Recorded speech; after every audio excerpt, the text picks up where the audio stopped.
আলহামদুলিল্লাহ ওয়াসসালাতু ওয়াসসালামু আলা রাসূলিল্লাহ ওয়া আলা আলিহি ওয়া সাহবিহি ওয়া মান তাবি'আহুম বিইহসানিন ইলা ইয়াউমিদ্দিন। আউযু বিল্লাহি মিনাশ শাইতানির রাজীম। বিসমিল্লাহির রহমানির রহিম। وما كان لمؤمن ولا مؤمنة إذا قضى الله ورسوله أمرا أن يكون لهم الخيرة من أمرهم ومن يعص الله ورسوله فقد ضل ضلالا مبينا। আলহামদুলিল্লাহ, দারসুল আহকামের গত কয়েকটি পর্বে আমরা আলোচনা করেছিলাম ইসলামী রাষ্ট্র প্রতিষ্ঠার পদ্ধতি এবং ভুল পদ্ধতিগুলো নিয়ে।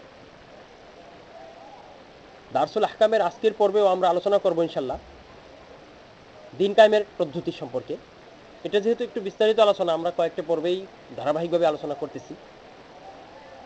দিন কায়েমের পদ্ধতি বা ইসলামী রাষ্ট্র প্রতিষ্ঠার পদ্ধতি বা আল্লাহর দিনকে বিজয়ী করার পদ্ধতি বা খিলাফা প্রতিষ্ঠার পদ্ধতি ইত্যাদি ইত্যাদি, এগুলো সব একই কথা না, একটার সাথে একটা পার্থক্য আছে যেগুলো ইনশাল্লাহ আমরা বলবো।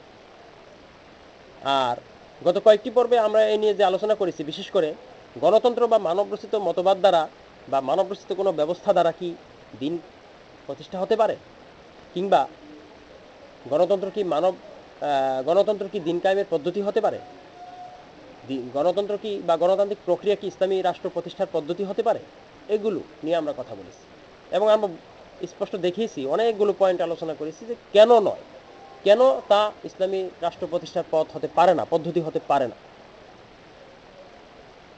তো এই বিষয়ে আরেকটি কথা আমরা বিশেষভাবে উল্লেখ করতেছি, তা হলো যারা গণতান্ত্রিক পদ্ধতিতে ইসলামী রাষ্ট্র প্রতিষ্ঠার আন্দোলন করেন তাদের সম্পর্কে সারি এবং যৌক্তিক ভারসাম্যপূর্ণ নীতি এবং সম্পর্ক কি হবে, এটা কিন্তু একটা গুরুত্বপূর্ণ বিষয়। যে যারা ইসলামী আন্দোলন করেন বা গণতান্ত্রিক পদ্ধতিতে ইসলামী রাষ্ট্র প্রতিষ্ঠার চেষ্টা করেন, তারাও তো দিনেরই কাজ করে, তাদের সাথে আমাদের সম্পর্ক কিরূপ হবে, এখানে একটা ভারসাম্যপূর্ণ সম্পর্ক হওয়া জরুরি। আমরা জানি যে যারা এই কাজ করেন তাদের মধ্যে অনেক বড় বড় জ্ঞানী মানুষ আছে, অনেক আলেম আছেন, অনেক বিশেষজ্ঞ আছেন। তাদের জ্ঞান কিংবা যোগ্যতা নিয়ে আসলে আমরা প্রশ্ন তুলি না বা তোলার প্রয়োজন পড়ে না, কারণ ওখানে অনেক যোগ্য মানুষ আছে। এবং আরেকটা বিষয় আমি দেখছি, সেটা হচ্ছে যে এই ধরনের কিছু কিছু সংগঠন আছে, ইসলামী সংগঠন, যাদের প্রাতিষ্ঠানিক কাঠামো খুব সুন্দর, নিজেদের কর্মীদের শিক্ষা এবং প্রশিক্ষণ চমৎকার, কিন্তু ওই জায়গায় ভালো কিছু থাকলেও এই সুন্দর কাঠামো এবং সুন্দর যোগ্যতা আসলে সঠিক কাজে ব্যবহৃত হচ্ছে না, এটার সঠিক আউটপুটটা আমরা পাচ্ছি না, সঠিক ফলটা আমরা পাচ্ছি না, মানে যেটাকে বলে সুফল, সেটা আমরা পাচ্ছি না। কেন পাচ্ছি না? সামগ্রিকভাবে এই ভাইদের লক্ষ্য উদ্দেশ্য, সামগ্রিকভাবে যে পদ্ধতি তারা গ্রহণ করেছেন, এই পদ্ধতি যেহেতু ভুল, এই জন্য, অর্থাৎ গণতান্ত্রিক পদ্ধতি। তো প্রথম কথা হচ্ছে যে তাদের বিষয়ে আমাদের ধারণা কি। প্রথম কথা হলো আমরা এই বিষয়ে স্পষ্টভাবেই বলি যে তাদের নিয়ত এবং উদ্দেশ্য ইখলাস নিয়ে আমাদের কোনো প্রশ্ন নাই। আমরা এই প্রশ্ন কেন করতে দেব? কারণ তারা তো আল্লাহর দিন প্রতিষ্ঠার জন্যই কাজ করতেছে, উদ্দেশ্য লক্ষ্য তারা পুরো জীবন পার করে ফেলছেন, অনেকে আল্লাহর পথে জীবন দিচ্ছেন, তাই না? এই লক্ষ্যে তারা অনেকে নিহত হচ্ছেন, শহীদ হচ্ছেন, তাই কি না? তাহলে দেখা যাচ্ছে যে এই নিয়ে কারো প্রশ্ন নাই। প্রশ্নটা কোথায়? প্রশ্নটা হচ্ছে যে তাদের যে কর্ম বা পদক্ষেপ, এটা নিয়ে। তো এই পদক্ষেপ এটা ভুল বা এটা কখনো অন্যায় হতে পারে এবং এটা পাপ কাজও হতে পারে, তবে এটা কোন স্তরে সেটা আমাদের স্পষ্ট থাকতে হবে। সেটা কি? যেমন ধরেন, এই ব্যাপারে আমাদের বাড়াবাড়ি বা সারাসারি করা উচিত না, যে যতটুকু করবে তাকে ততটুকুই বলা উচিত। যেমন তাদের নিয়ত সহি, এটা আমরা স্পষ্ট বলি, এটা নিয়ে কোনো কথা নাই। কিন্তু এখানে যেহেতু অনেক আলেম আছেন, অনেক জ্ঞানী লোক আছেন, তারা অবশ্যই স্পষ্ট এটাও জানেন যে গণতান্ত্রিক পদ্ধতি অনেক সমস্যা আছে, এবং এই আন্দোলনে যারা সূচনা করেছেন তারা গণতন্ত্রের অনেক সমালোচনা করে অনেক বইও লিখেছেন, যেগুলো এখনো আছে। সুতরাং তারা এই বিষয়ে জানেন, জানার পরেও হয়তো বা তারা মনে করতেছেন কি যে কিছু উপকার আছে, কিন্তু দৃশ্যমান কিছু উপকার এটা দেখেই তো কোনো কাজ করা যায় না। দিনের কাজের ক্ষেত্রে তো আল্লাহ রাব্বুল আলামিন যেটাকে উপকার মনে করেন বা রাসূলুল্লাহ সাল্লাল্লাহু আলাইহি সাল্লাম থেকে যেটা আমরা পাই যে এটা উপকার, সেটাকে আমরা উপকার হিসেবে ধরব, লাভ হিসাবে ধরব। আর বাকিগুলো সেটা যতই কি হোক না কেন, মানে আমাদের দৃষ্টিতে শুভনীয় মনে হোক না কেন, শয়তান তো আমাদের দৃষ্টিতে শুভনীয় করে এটাকে দেখাবেই, তাই না? ওয়াযায়্যানা লাহুমুশ শাইতানু আমালাহুম। আর শয়তান এইটার মাধ্যমে কি করে? ফাসাদ্দাহুম আনিস সাবিল, সৎপথ থেকে তারা বিচ্যুত করে, তাই না? শয়তান তাদেরকে বিচ্যুত করে। সুতরাং আমরা কেন এই ধরনের আশঙ্কামূলক জায়গায়, আশঙ্কামূলক পরিস্থিতিতে যাব?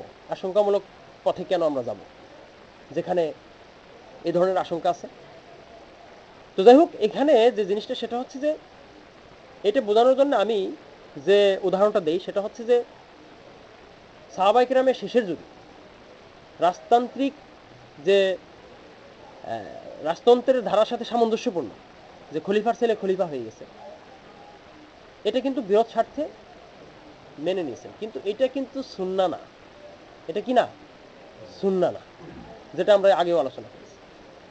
এখন বিষয়টা হলো যে ওইটাও হবে যদি ইসলামী রাষ্ট্র প্রতিষ্ঠা হয়, তখন একজন আমির কিভাবে মনোনীত হবে আগেও আমরা বলেছি যে তখন আমরা সকল মানুষের মতামত নিতে পারবো।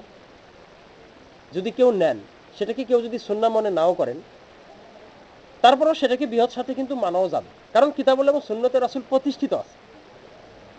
সমস্যাটা সেটা না, সমস্যাটা হচ্ছে যে যখন কুফরি সমাজ ব্যবস্থা আছে, তাগুতি রাষ্ট্র ব্যবস্থা আছে, মানবরচিত আইনের অধীনে আমরা আছি, তখন এই মানবরচিত আইনকে মেনে নিয়ে, প্রচলিত মানবরচিত আইনকে মেনে নিয়ে কি আমরা তাদের অধীনে নির্বাচনে যাব, যে নির্বাচনটা মুমিন কাফির সকলের মত সমান? নাউজুবিল্লাহ, আল্লাহ তাআলা হেফাজত করুন আমাদেরকে। তাহলে এই ধরনের কোনো কাজে, মানে এই ব্যবস্থায় অংশগ্রহণ করা, এটা শরীয়তে জায়েজ নাই, এটা স্পষ্ট। এটা বিদআত বা এটা নাজায়েজ কাজ, এটা একটা পাপের কাজও হতে পারে। নিয়তের জন্য আপনি সওয়াব পেয়ে যাবেন, কিন্তু আপনি কাজ যদি ভুল করেন, অযথায় যদি আপনি আপনার এই ধরনের সময় নষ্ট করেন, তাহলে তো আপনার কি হবে? সমস্যা হবে, ভুল হবে, গুনাহ হবে। এই গুনাহ থেকে আমাদেরকে বাঁচতে হবে। তবে এই যারা ইসলামী আন্দোলন করেন, তারা যেহেতু গণতন্ত্র চান না, তারা গণতন্ত্রে বিশ্বাসও করেন না, এজন্য কিন্তু তাদেরকে কাফের বা এই ধরনের কোনো কিছু বলা যাবে না। তাদের এই কাজটা কুফরি না, কিন্তু তাদের এই কাজটা ভুল, হারাম বা অন্যায়, বা এটাকে বিদআত বলতে পারি আমরা। কিন্তু যাদের উদ্দেশ্য ধর্মনিরপেক্ষতা বা মানবরচিত আইন প্রতিষ্ঠা করা, তাদের ক্ষেত্রে আপনি বলতে পারেন যে হ্যাঁ, তাদের দাবি হচ্ছে কুফর এবং তারা নিজেরাও কুফরিতে লিপ্ত, এটা আপনি বলতে পারেন। কিন্তু যারা ইসলামী আন্দোলন করে, আমরা কিন্তু তাদেরকে তাদের মতো গণ্য করতে পারবো না। প্রচলিত রাজনীতিবিদদের মতো আমরা ইসলামী আন্দোলনের যারা নেতাকর্মী আছেন, আমরা কিন্তু তাদেরকে তাদের মতো মনে করতে পারি না। স্পষ্ট তাদের মধ্যে পার্থক্য আছে, কিন্তু তাদের ভুল আছে, এই ভুলটা আমাদেরকে বলতে হবে। এবং এই ভুলের প্রভাবে যাতে আমাদের ঈমান আমল নষ্ট না হয়, আল্লাহ এবং তার রাসূলের যথাযথ অনুসরণই করতে হবে। আল্লাহ এবং তার রাসূলের যথাযথ অনুসরণ না করলে ঈমান আমল নষ্ট হতে পারে। ওয়ালা তুবতিলু আমালাকুম, এজন্য আমরা এই কোরআনের আয়াতটাও বলি যে তোমাদের আমলকে বিনষ্ট করে দিও না। কিন্তু আমরা তাদেরকে কাফের মনে করি না, কাফের বলি না বা কাফের মনে করি না, বরঞ্চ আমরা মনে করি তারা ইসলামী আন্দোলনের জন্য কাজ করতেছেন, কিন্তু তাদের পথ সঠিক না, ভুল, অন্যায়, এটা হারাম কাজ বা পাপ কাজ বা এটা বিদআত ইত্যাদি। এখান থেকে অবশ্যই আমাদেরকে সতর্ক থাকতে হবে। আর যারা বাড়াবাড়ি করে তাদেরকেও বোঝাতে হবে যে না, এইভাবে বাড়াবাড়ি করার কোনো অর্থ নাই, বা এইভাবে বাড়াবাড়ি করলে বরঞ্চ শয়তান এখানে আরো সুযোগ নেবে, আমাদের মধ্যে দূরত্ব আরো বাড়বে। বিষয়টা হচ্ছে কি যে এই যে ইসলামী আন্দোলন, আজকে আমরা যারা গণতান্ত্রিক আন্দোলনের বিরুদ্ধে বলতেছি, আমাদেরও লক্ষ্য উদ্দেশ্য যা, আবার যারা ইসলামী আন্দোলন করতেছেন গণতান্ত্রিক উপায়ে, তাদেরও লক্ষ্য উদ্দেশ্য তাই। তাহলে এখানে পার্থক্যটা কি? মানে এখানে তাহলে আমাদের মধ্যে দূরত্ব কেন হচ্ছে? দূরত্ব কেন হচ্ছে এবার আমি একটু উদাহরণ দিই। ধরেন দুইটা গন্তব্য, এখন দুই বন্ধু পাশাপাশি, মানে দুইটা রাস্তা আছে, দুইটা রাস্তার দুইটা গন্তব্য আছে। দুইটা রাস্তার শুরু এক জায়গায়। এখন দুই বন্ধু এক রাস্তা থেকে উঠলো, এখন দুইটা রাস্তা কিন্তু পাশাপাশি চলতেছে। দেখেন কিছু দূর যখন আপনি যাবেন বা কিছুক্ষণ পর্যন্ত দুইজন হাঁটতেছে, পাশাপাশি মনে হবে যে দুই বন্ধু তো পাশাপাশি হাঁটতেছে, মনে হয় একই রাস্তায় হাঁটতেছে, এরকম মনে হবে না? কিন্তু সময় যত যাবে, মাইলের পর মাইল তখন দেখবেন একজনের সাথে আরেকজনের দেখাও নাই, কারণ দুই দিকে চলে গেছে রাস্তা।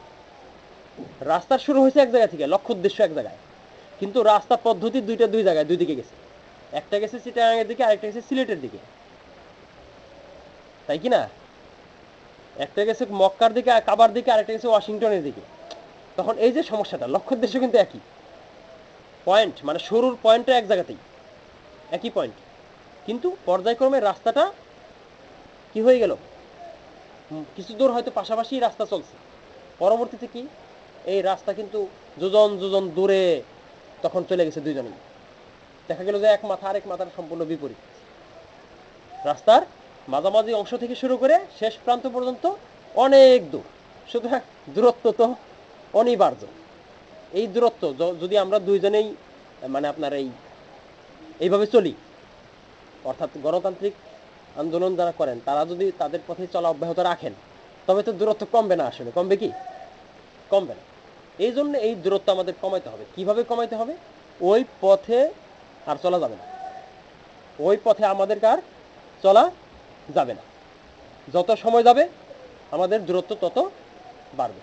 আল্লাহ রাব্বুল আলামিন আমাদের মাঝের দূরত্ব দূর করে দিন এবং আমাদেরকে একই পথে চলার তৌফিক দান করুন, এবং রাসূলুল্লাহ সাল্লাল্লাহু আলাইহি ওয়াসাল্লামের সুন্নাহ বা মানহাজ বা পদ্ধতি বা পথ বা পন্থায় বা পদ্ধতিতে চলার তৌফিক দান করুন, আমিন। তো আমাদের ইচ্ছা থাকলেও আমরা একসাথে চলতে পারছি না। একসাথে চলা উচিত। এই জন্য আমরা বলতেছি, এটা আমাদের পারস্পরের মধ্যে ইসলাহ প্রচেষ্টা অব্যাহত রাখতে হবে। যেহেতু সকলের সাথে আমাদের কম বেশি সম্পর্ক আছে, আত্মীয়তা সম্পর্ক, বিভিন্নভাবে জ্ঞানের সম্পর্ক বা বিভিন্ন ধরনের সম্পর্ক আছে, সামাজিক সম্পর্ক আছে, দ্বীনি সম্পর্ক আছে। তার দাবি অনুসারে আমাদের দায়িত্ব কি? আমরা সেটাই বলি যেটা আল্লাহ রাব্বুল আলামিন বলেছেন, ফাত্তাকুল্লাহ ওয়া আসলিহু যাতা বাইনিকুম। আল্লাহকে ভয় করো, তোমরা আল্লাহকে ভয় করো এবং নিজেদের মধ্যে সংশোধন করে নাও। এটা আল্লাহর আদেশ, এটা করতে হবে। এরপরে বলছেন, ওয়া আতিউল্লাহ ওয়া রাসূলাহু ইন কুনতুম মুমিনিন। যদি তোমরা মুমিন হয়ে থাকো তবে অবশ্যই আল্লাহর আনুগত্য করো এবং রাসূলের আনুগত্য করো। আল্লাহ এবং তার রাসূলের আনুগত্য করো। আর আমি যে আয়াতটা পড়ছি ইতিপূর্বে, আল্লাহ এবং তার রাসূল যদি কোনো বিষয়ে সিদ্ধান্ত দিয়ে থাকেন, সে বিষয়ে কোনো মুমিন পুরুষ বা মুমিন নারীর ভিন্ন সিদ্ধান্ত দেওয়ার অধিকার নেই। দিন কায়েমের পথ স্পষ্ট, আল্লাহ দিয়েছেন, তার রাসূলও দেখিয়ে দিয়েছেন, আমল করে দেখিয়ে গেছেন।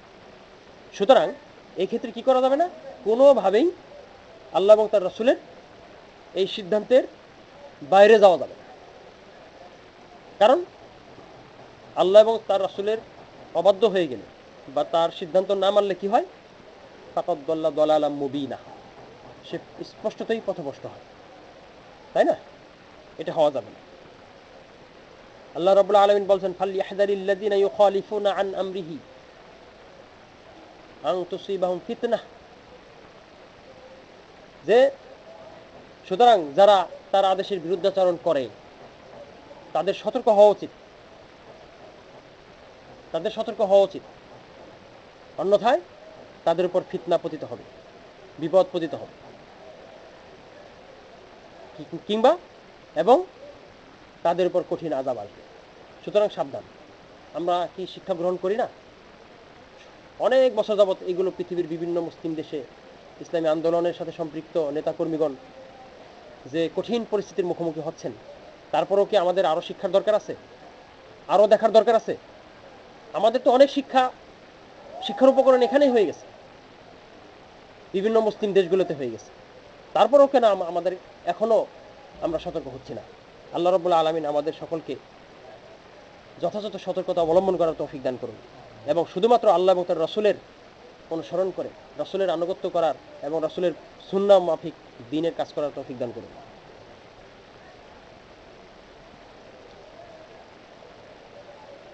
তো এই বিষয়ে আসলে অনেক কথা আছে, এজন্য মাঝে মধ্যে আমরা এগুলো বলি, এগুলো দরকারও আছে। তো আমাদের আজকের আলোচ্য বিষয় ইসলামী রাষ্ট্র প্রতিষ্ঠার পদ্ধতি। তার আগে আমাদের প্রশ্ন হচ্ছে যে কেন ইসলামী রাষ্ট্র প্রতিষ্ঠা করতে হবে?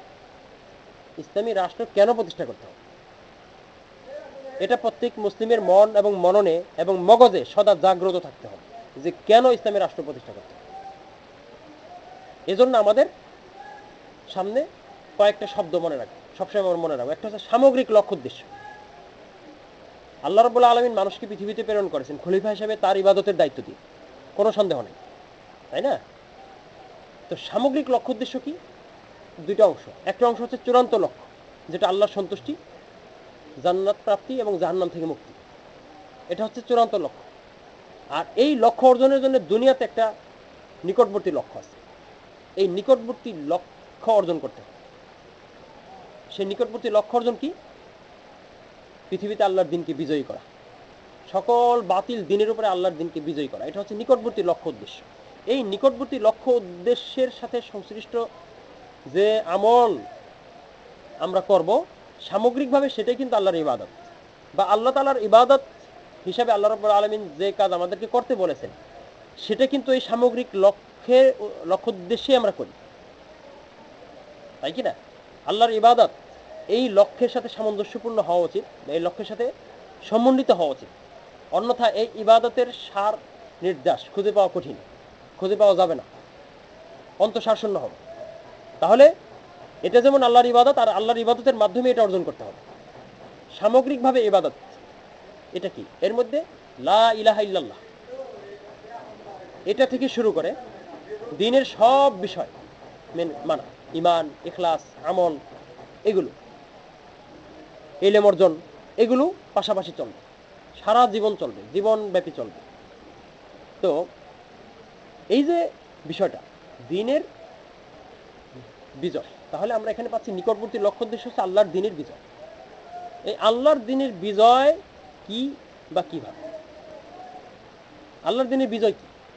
এটাকে আমরা সংক্ষেপে বলতে পারি যে পৃথিবীতে এবং জীবনের সকল ক্ষেত্রে শুধু আল্লাহ তাআলারই হুকুম, আহকাম এবং রাসূলুল্লাহ সাল্লাল্লাহু আলাইহি সাল্লামের সুন্নাহ বাস্তবায়িত হবে এবং আল্লাহর দ্বীনই একমাত্র পৃথিবীতে প্রতিষ্ঠিত হবে অন্য সব দ্বীনের উপরে, এবং সকলে আল্লাহর দ্বীনের অনুসরণ করবে পর্যায়ক্রমে। কিয়ামতের আগে তো এটা হবে, তার আগে হয়তো এরকম হবে না। সবাই যে ঈসা আলাইহিস সালাম আসলে তখন সকলে ইসলাম গ্রহণ করবে, তার আগে হয়তো বা এটা হবে না, কিন্তু বাদ বাকিটা হবে। তাহলে জীবনের সকল ক্ষেত্রে পৃথিবীতে আল্লাহর দ্বীনের, আল্লাহর হুকুম আহকামের বাস্তবায়ন হতে হবে, রাসূলুল্লাহ সাল্লাল্লাহু আলাইহি ওয়াসাল্লামের সুন্নাহর প্রতিষ্ঠা হতে হবে, রাসূলুল্লাহ সাল্লাল্লাহু আলাইহি ওয়াসাল্লামের সুন্নাহর বাস্তবায়ন হতে হবে সব ক্ষেত্রে, সব জায়গায়, সবার উপরে। এটা হচ্ছে মূলত আসলে দ্বীনের বিজয়। এটা সংক্ষেপে আমরা বলতেছি। এর মধ্যে অনেক বিষয় আছে, কিন্তু এর মধ্যে অনেক বিষয় আছে। এর মধ্যে যে বিষয়টা, তার প্রথম বিষয় হচ্ছে ইসলামী রাষ্ট্র বা ইসলামী খেলাফা প্রতিষ্ঠা করা। ইসলামী রাষ্ট্র বা ইসলামী ইমারা, আর বৈশ্বিক ইসলামী রাষ্ট্রকে বলা হয় খেলাফা। তাহলে এইটা প্রতিষ্ঠা করতে হবে। এই বৈশ্বিক ইসলামী খেলাফার মাধ্যমে বা ইসলামী ইমারার মাধ্যমে এই কাজটা বাস্তবায়ন করতে হবে। তাহলে আল্লাহর দ্বীনের বিজয় একটা ব্যাপক বিষয়। এই দ্বীনের বিজয়ের একটা অংশ হচ্ছে খেলাফা প্রতিষ্ঠা করা বা ইমারা প্রতিষ্ঠা করা, ইসলামী রাষ্ট্র প্রতিষ্ঠা করা, ইসলামী সমাজ প্রতিষ্ঠা করা। আর এই ইসলামী সমাজ বা রাষ্ট্রের অধীনে বা রাষ্ট্রের নিয়ন্ত্রণে বা রাষ্ট্রের পরিচালনায়, খেলাফার পরিচালনায় বিশ্বব্যাপী আল্লাহর দ্বীনের বিজয়ের কাজ সম্পন্ন করতে হবে। তাহলে একটার সাথে আরেকটার কি গভীর সম্পর্ক, এটা কিন্তু আমাদের মাথায় রাখতে হবে। আচ্ছা, এটা সবসময়ই খেয়াল রাখতে হবে। তাহলে প্রথম কি, প্রথম উপাদান কি? ইসলামী রাষ্ট্র। এই ইসলামী রাষ্ট্র প্রতিষ্ঠার পথ তাহলে কি, এটা নিয়ে আমরা কথা বলতেছি। এতদিন আমরা কথা বলতেছি ইসলামী রাষ্ট্র প্রতিষ্ঠার জন্য অনেকে অনেকভাবে চেষ্টা করতেছেন, সেগুলোর মধ্যে কোনটা ভুল, কোন পর্যায়ের ভুল, সেগুলো নিয়ে আমরা কিছু কথা বলেছি। এবার আসেন ইসলামী রাষ্ট্র প্রতিষ্ঠার উপায় কি, পদ্ধতি কি। ব্যাপক অর্থে বললে আল্লাহর দ্বীন রাসূলুল্লাহ সাল্লাল্লাহু আলাইহি ওয়াসাল্লাম এটা প্রতিষ্ঠা করেছেন কি পদ্ধতিতে, এটাই হচ্ছে কি পদ্ধতি। এটাকে আমরা বলি সুন্নাহ মানহাজ, এটাই হচ্ছে পদ্ধতি। আর এটাকে যদি আমরা এক বাক্যে প্রকাশ করতে চাই, তাহলে আল জিহাদু ফি সাবিলিল্লাহ এই শব্দ দিয়ে প্রকাশ করতে পারি। কারণ আল জিহাদ ফি সাবিলিল্লাহর মধ্যে প্রায় সব ধরনের চেষ্টা প্রচেষ্টাই আছে। যেগুলো দিন প্রতিষ্ঠার জন্য আল্লাহর পক্ষ থেকে এসেছে, রাসূলুল্লাহ সাল্লাল্লাহু আলাইহি ওয়াসাল্লাম বাস্তবায়ন করেছেন, সেগুলো সবই আছে। এগুলো বিভিন্ন স্তরে, দাওয়াত, শিক্ষা, প্রশিক্ষণ, বিভিন্ন পদক্ষেপ, এগুলো সবই কি জিহাদের অংশ। জিহাদের বিভিন্ন ধাপ, বিভিন্ন স্তর, যেটা যোগ্যতা অনুযায়ী বিভিন্ন জনের দায়িত্ব। একটাই সব করে এরকম না। এখন এখানে আমরা কয়েকটা কথা বলছি, সেটা হচ্ছে যে যারা দিন প্রতিষ্ঠার কাজ করেন বা আল্লাহর দিনের বিজয়ের জন্য কাজ করতেছেন, তারা এক একজন এক একটা পথ অবলম্বন করতেছেন। আসলে তারা সবাই মোটা দাগে কিন্তু জিহাদ ফি সাবিলিল্লাহ করতে যাচ্ছে। কিন্তু জিহাদ ফি সাবিলিল্লাহ যেহেতু অনেক প্রকার আছে, অনেক স্তর আছে, অনেক ধরনের কর্মসূচি আছে পৃথক পৃথক। এখন কোনো দল বা কোনো সংগঠন বা কোনো প্রতিষ্ঠান হয়তো বা এর একটা বা দুইটা নিয়েছেন, যেমন কেউ হয়তো এলেম অর্জন, শিক্ষাদান এটা নিয়েছেন, কেউ হয়তো বা দাওয়াত এবং তাবলীগ নিয়েছেন, কেউ হয়তো বা ইসলামী বিভিন্ন ধরনের আন্দোলন, সমাবেশ, মিছিল বা মিটিং বা এই ধরনের কিছু নিয়েছেন, যেগুলোকে সাধারণভাবে স্বাভাবিক রাজনৈতিক কর্মকাণ্ড হিসেবে বলা যায়। এখন এরকম অনেকে এটা নিচ্ছেন, কেউ হয়তো জিহাদি প্রক্রিয়া নিচ্ছেন, কিন্তু এটা মনে রাখতে হবে যে এগুলো কিন্তু কোনোটা পৃথক কোনো পদ্ধতি না। এগুলো হচ্ছে কর্মসূচি, এগুলো হচ্ছে কর্তব্য, এগুলো হচ্ছে এক একটা কাজ। পথ তো একটাই, সেটা হলো জিহাদ ফি সাবিলিল্লাহ। এই জিহাদ ফি সাবিলিল্লাহর মধ্যে কি আছে? দাওয়াত আছে, শিক্ষা আছে, প্রশিক্ষণ আছে, জিহাদি পদক্ষেপ আছে, অন্যান্য কাজ আছে যেগুলো শরীয়ত অনুমোদন করে। যেগুলো শরীয়ত অনুমোদন করে না, যেমন গণতন্ত্র বা ইত্যাদি ইত্যাদি, এগুলো বাদ, এগুলো না, এগুলো সমর্থনযোগ্য না। কিন্তু যে জিনিস বিষয়গুলো রাসূলুল্লাহ সাল্লাল্লাহু আলাইহি ওয়াসাল্লাম করেছেন স্পষ্টভাবে, সাহাবায়ে কেরাম করেছেন, সেই সবগুলোই কি সমন্বিতভাবে জিহাদ ফি সাবিলিল্লাহর অংশ। এগুলো এক এক সময় এক একটা পদক্ষেপ বা কর্মসূচি। সামগ্রিকভাবে এগুলোকে আমরা কর্মসূচি বলতে পারি। এখন কর্মসূচি, একটা কর্মসূচিকে আপনি বলতে পারেন না এটাই একমাত্র পথ, এটা আপনি বলতে পারেন না। এগুলোকে আপনি বরঞ্চ বলতে পারেন যে একটা রাস্তা, একই গন্তব্যে একটা রাস্তা যাবে, 6টা লেন আছে, 10টা লেন থাকতে পারে, বা 6টা লেন থাকতে, 5-6টা লেন থাকতে পারে। এখন এক একজন এক একটা লেনে চলে। যেমন খুব ভারী যানবাহনগুলো, যারা মাল সামানা বহন করে, পণ্য বহন করে, কাভার্ড ভ্যান বা ট্রাক, তারা তো একটা ইয়েতে লেনে চলে। আবার গণপরিবহন, বাস, এগুলো চলে। আবার প্রাইভেট কার চলে একটা লেনে, আরেকটা লেনে ধরেন রিক্সা বা সাইকেল চলে, আরেকটা লেনে মানে পায়ে হেঁটে চলা যায়। এখন আমরা যদি আবার কেউ বিমানে চলে, কিন্তু লক্ষ্য উদ্দেশ্য এক, রাস্তাও এক, গন্তব্য এক। ঠিক আছে? এই ক্ষেত্রে অনেকগুলো লেন থাকতে পারে। কারণ লেন কেন থাকবে? কারণ মানুষ তো সব এক কাজ করে না, এক কাজ করতে পারে না, একই যোগ্যতা সব মানুষের নাই, কিংবা সবাই এক কাজ করলে তো বাকি কাজ কে করবে, তাই কি না? এখন যদি আপনি মনে করেন যে আচ্ছা ঠিক আছে, কাভার্ড ভ্যানের যে লেনটা এটা বন্ধ করে দাও, তাহলে কিন্তু পণ্য পরিবহন হবে না, আপনি না খাই মরবেন। মানে কথার কথা আর কি, যে আপনি কিন্তু তখন পণ্য পাবেন না। আবার যদি বলেন যে না, গণপরিবহনের যে লেনটা এটা বন্ধ করে দেন, তাহলে তো অধিকাংশ যাত্রী কোন পথ দিয়ে যাবে? কারণ সবাই তো পায়ে হেঁটে যেতে পারবে না, বা পায়ে হেঁটার রাস্তাও সবসময় সবাই চলতে পারবে না। যাই হোক, ঠিক একইভাবে এরকম অতি প্রয়োজনীয় বিমান রুটও থাকতে পারে, বিমানের রুটও থাকতে পারে, ট্রেনও থাকতে পারে, কিন্তু লক্ষ্য উদ্দেশ্য এক, রাস্তা এক, গন্তব্য এক, এই শর্তে। এখন এই আমি বোঝাচ্ছি যে এই যে লেনগুলো, এই প্রত্যেকটা লেন একটা কর্মসূচি, কর্মসূচির এক একটা ধাপ বা এক একটা স্তর বা এক একটা দিক, এই প্রত্যেকটাই দরকার আছে, সামগ্রিকভাবে প্রত্যেকটাই দরকার আছে। কিন্তু সবাই তো সবটা করতে পারবে না। যারা প্রাইমারি স্কুলে শিক্ষকতা করেন, তারা কি আপনার বিশ্ববিদ্যালয়ে শিক্ষকতা করতে পারবেন? আবার যারা ইউনিভার্সিটিতে শিক্ষক, তারা কি প্রাইমারি স্কুলের ছাত্রদেরকে আসলে কন্ট্রোল করতে পারবেন? এটা কি সম্ভব? আসলে এটা হয় না। যার যে কাজ, এগুলো বন্টন করে নিতে হবে। কারণ কি, দিন প্রতিষ্ঠার কাজ হচ্ছে ফরজু কিফায়া, এটা উম্মতের উপরে ফরজ। উম্মতের যে অংশের যে যোগ্যতা, যে দায়িত্ব, সেটা তারা পালন করবে, এটা কর্ম বন্টন হবে। যারা দাওয়াতি কাজে দক্ষ, তারা দাওয়াতি কাজ করবে, যারা জিহাদি কাজে দক্ষ, তারা জিহাদ করবে। একজন আরেকজনের বিরোধী না, একজন আরেকজনের পথ বন্ধ করে দিবে না, বরঞ্চ একজন আরেকজনকে সহযোগিতা করবে, একজনের সাথে আরেকজনের সমন্বয় থাকবে। এটাই হচ্ছে কি দিনের আকাঙ্ক্ষা, যদি আমরা দিন বাস্তবায়ন করতে চাই। সুতরাং আমাদের যারা যে নামেই হোক বা নাম ছাড়া হোক, যাদের লক্ষ্য উদ্দেশ্য দিন কায়েম করা, তাদের সকলের একটা ঐক্য থাকতে হবে, লক্ষ্য উদ্দেশ্য এবং রাস্তার ঐক্য, এটা থাকা দরকার। আর প্রত্যেকের মধ্যে যে ভুল বা ভ্রান্তিগুলো আছে সেগুলো পরস্পরের মধ্যে সংশোধন করে নিতে হবে। ওয়া আসলিহু যাতা বাইনিকুম, আল্লাহ তাআলা বলছেন তোমরা পরস্পরের মধ্যে সংশোধন করে নাও। তোমরা পরস্পরের মধ্যে কি করো? সংশোধন করো। আল্লাহকে ভয় করো এবং পরস্পরের মধ্যে সংশোধন করো, এবং আল্লাহ এবং তার রাসূলের আনুগত্য করো যদি তোমরা প্রকৃত মুমিন হয়ে থাকো। তাহলে আমাদের কিন্তু সেটাই করা উচিত। তাহলে এখানে আমরা যে বিষয়টা বলতেছি সেটা হলো যে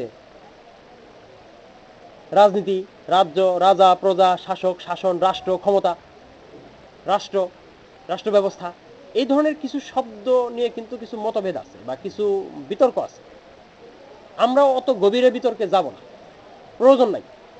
যে শব্দগুলো মোটা দাগে জায়েজ, ভালো অর্থে ব্যবহার করা যায় বা ভালো অর্থে ব্যবহৃত হয়েছে, অনেক মানুষ বা অধিকাংশ মানুষ ব্যবহার করেন, আমরা সে সমস্ত শব্দ ব্যবহার করতে পারি, এগুলো সমস্যা নাই। যে শব্দগুলো একেবারেই সঠিক না সে শব্দগুলো আমরা ব্যবহার করব না। আমরা যথাসম্ভব গণতন্ত্র, ধর্মনিরপেক্ষতা এগুলো এড়িয়ে চলবো, কারণ এগুলো দরকার নেই। এর থেকে সুন্দর শব্দ আমাদের আছে। কিন্তু রাজনীতি, সিয়াসা, যেটা আরবিতে আছে, হাদিসে আসছে, বানি ইসরায়েলের নবীগণ সিয়াসা বা রাজনীতি করতেন, রাষ্ট্র পরিচালনার কাজ করতেন, মানুষের উপকারের কল্যাণার্থে কাজ করতেন, উম্মতের জন্য কাজ করতেন। কানাত বানু ইসরাঈলা তাসুসুহুমুল আম্বিয়া, এটা হাদিসে আসছে। সুতরাং আমরা রাজনীতি শব্দটাকে রাখতে পারি। কিন্তু এবং রাষ্ট্র কি, রাষ্ট্রটাও, রাষ্ট্র শব্দ নিয়েও বিতর্ক আছে, কিন্তু আমরা এটাকে পজিটিভ অর্থে নিচ্ছি, পজিটিভ অর্থে ব্যবহার করতেছি আর কি। যারা নেগেটিভ অর্থে করে তাদেরটা আমরা নিব না। সেটা কি, সহজ ভাষায় বলতে গেলে যে নির্দিষ্ট কোনো ভূখণ্ডের মানুষের নিজস্ব কর্তৃত্ব বা ক্ষমতা এবং এটার প্রয়োগ, এটা প্রয়োগ করার যে ক্ষমতা, নির্দিষ্ট ভূখণ্ডের নির্দিষ্ট জনগোষ্ঠীর যে নিজস্ব বা স্বাধীন কর্তৃত্ব বা ক্ষমতা, এটাই হচ্ছে কি রাষ্ট্র। আমি এটা রাষ্ট্রবিজ্ঞানের ভাষায় বলতেছি না, এটা আমি আমার নিজের ভাষায় বলতেছি। রাষ্ট্রবিজ্ঞানের ভাষায় হয়তো আরো সুন্দরভাবে আপনি বলতে পারবেন, কিন্তু মূল কথা এটি। তাহলে এই আমরা কি বলতে যাচ্ছি, যে নির্দিষ্ট বলতে কি, সারা পৃথিবী আমাদের ভূমি, সারা পৃথিবীতে আল্লাহর দিন কায়েম করতে হবে। আর এই সারা পৃথিবীর সকল জনগোষ্ঠীকে আমাদেরকে আল্লাহর দিনের পতাকার তলে নিয়ে আসতে হবে। আর এজন্য অগ্রগামী থাকবে কারা? মুসলিমরা। সমস্ত মুসলিমের লক্ষ্য উদ্দেশ্য এক হওয়া উচিত। যে সমস্ত মুসলিমের লক্ষ্য উদ্দেশ্য এক নাই, তাদেরকে একই লক্ষ্যে নিয়ে আসতে হবে। সে হোক বাতিল ফিরকার অনুসারী, হোক সে অন্যান্য মতবাদের অনুসারী, তাকে আমার ইসলামের পথে নিয়ে আসতে হবে। কিন্তু তার অনুসরণ করা যাবে না। আহলে সুন্নাহ ওয়াল জামাতের আকীদার অনুসরণ করতে হবে, আর হকপন্থী আলেমদের অনুসরণ করতে হবে, কিতাবুল্লাহ ও সুন্নতের দলিলের অনুসরণ করতে হবে, এবং ইসলাম প্রতিষ্ঠার সঠিক পথের অনুসরণ করতে হবে। এগুলো করতে হবে। কিন্তু অন্যান্য যারা আছে, শুধু রাজনৈতিক দল না, রাজনৈতিক দলের বাইরেও অসংখ্য মানুষ আছে, তাদেরকেও এই লক্ষ্য উদ্দেশ্য বুঝাইতে হবে। এটা হচ্ছে প্রথম কাজ। ইনশাআল্লাহ আমরা ধারাবাহিকভাবে এটা নিয়ে কথা বলবো। যে আপনার আজকে আমরা আলোচনা করলাম যে ইসলামী রাষ্ট্র প্রতিষ্ঠার পথ। এক কথা হচ্ছে জিহাদ ফি সাবিলিল্লাহ, এটার অনেক স্তর আছে, অনেক দিক আছে, অনেক কর্মসূচি আছে। এই কর্মসূচিগুলো কি এবং সেগুলো কিভাবে বাস্তবায়ন করতে হবে, এগুলো নিয়ে ইনশাআল্লাহ আমরা পরবর্তী ধাপে আলোচনা করব। আল্লাহ রাব্বুল আলামিন আমাদেরকে সে তৌফিক দান করুন। তো আমি সর্বশেষ যে কথাটা বলবো সেটা হলো যে ওই যে কিছু শব্দের ব্যবহার নিয়ে, যে সমস্ত শব্দ একেবারে আপত্তিকর সেগুলো আমরা ব্যবহার করব না এবং করতে নিষেধ করব।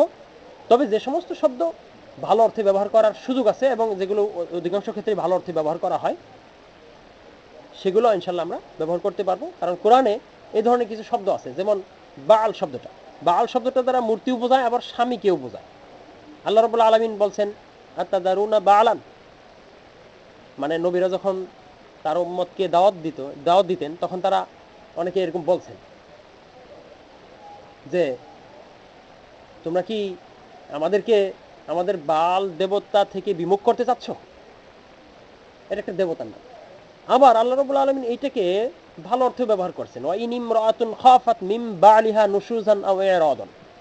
আল্লাহ তাআলা বলছেন যে যদি কোনো স্ত্রী তার স্বামীর পক্ষ থেকে বা স্বামীর দিক থেকে দুর্ব্যবহারের আশঙ্কা করে বা উপেক্ষার আশঙ্কা করে, তখন কি করণীয়। মানে এই বিষয়টা এখানেও স্বামীকে বোঝানোর জন্য বাল শব্দের ব্যবহার আসছে। সুতরাং এই ধরনের কিছু শব্দ নিয়ে আমরা পরে থাকবো না। আমাদের কথা হচ্ছে যে শব্দটা উভয় ক্ষেত্রেই ব্যবহার করা যায়, পজিটিভ অর্থে ব্যবহার করা যায়, সেটাকে আমরা করবো ইনশাল্লাহ, এবং আমরা সেটা শর্ত সাপেক্ষে করব যদি প্রয়োজন হয়। আর যেটা একেবারেই মন্দ শব্দ বা কাফিরদের দেওয়া চাপিয়ে দেওয়া শব্দ, আমরা সেগুলো ব্যবহার করব না। আর মোট কথা, দ্বীনের বিজয়ের লক্ষ্যে যে খিলাফা বা ইমারা বা দাওলাহ প্রতিষ্ঠা করতে হবে, এটার পথ হচ্ছে জিহাদ ব্যাপক অর্থে। এই জিহাদের বহু ধরন, স্তর, রূপ আছে, যেগুলো আমরা দারসুল আহকামে ইতিপূর্বে আলোচনা করেছি, ইনশাল্লাহ আরও আলোচনা করব। এরপরে এই যে জিহাদ ফি সাবিলিল্লাহর যে কর্মসূচি আছে, এই কর্মসূচির মধ্যে যে সমস্ত কর্মসূচি আপনার আমরা ইতিমধ্যে গ্রহণ করেছি, উম্মতের অনেকেই, অনেক দল বা অনেক সংগঠন বা অনেক প্রতিষ্ঠান গ্রহণ করেছেন, সেগুলো চলমান থাকবে। আর সেখানে যে বিষয়গুলো ভুল আছে সেগুলো আমরা সংশোধন করব নিজেদের মধ্যে, যেগুলো জিহাদের কর্মসূচির সাথে সামঞ্জস্যপূর্ণ না, গণতান্ত্রিক পদ্ধতির মতো, সেগুলোকে আমরা কি করব, ইসলাহ করব, সংশোধন করব। আর যেগুলো এখনো পর্যন্ত আমরা ধারণ করি নাই বা চর্চা করি নাই, সেগুলো আমাদের চর্চা করতে হবে। সেগুলো আমরা চর্চা করার জন্যে আমাদের সেগুলোর বিস্তারিত জানা দরকার। এই বিস্তারিত বিষয়গুলো ইনশাল্লাহ আমরা সামনে আলোচনা করব, যে জিহাদের অন্তর্ভুক্ত দিন প্রতিষ্ঠার জন্য কি কি পদক্ষেপ, কি কি কাজ, কি কি করণীয় বর্জনীয় আছে, কি কি কর্মসূচি আছে, সেই কর্মসূচি ইনশাল্লাহ আমরা আলোচনা করব। এবং এই কর্মসূচি প্রয়োগের কি পরিকল্পনা বা কি উপায় আছে, সেগুলো নিয়ে আমরা কথা বলবো। আল্লাহ রাব্বুল আলামিন আমাদের